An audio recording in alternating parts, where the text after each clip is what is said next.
Hi guys, my name is Erin Wimert, and this is a posture breakdown for downward facing dog. So as you set up in down dog, you're gonna bring your hands just a little bit wider than shoulder width, just like you're in a tabletop position. A lot of times I see people's hands too close. I see fingertips turned in.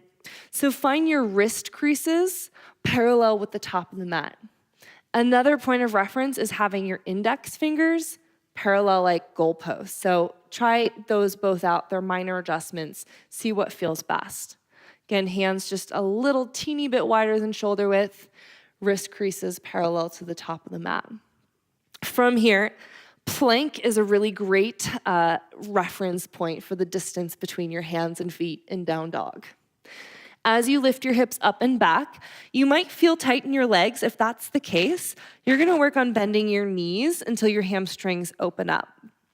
The length of the spine is way more important than the length of the legs. From here, you wanna feel that you're gripping with all of your knuckle pads and all of your finger pads. So it shouldn't feel like you're barely cupping the earth like Barbie hands. You wanna spread your fingers wide like basketball hands. Finally, notice if your shoulder blades are squeezing in towards each other and the elbows are spinning out to the side. We actually want to do the opposite of that. Shoulder blades wide away from each other. It almost feels like the eyes of your elbows are spinning forward. Check in, notice if the elbows are locked out. See if you can soften your elbow joints. Now notice if your ribs are falling out of the body and you have a huge back bend spine. See if you can draw the top of your rib cage in just slightly, and then relax your head in line with the arms. So feel the tops of your thigh bones reach way behind you. Again, if your knees are bent, you can still do this here.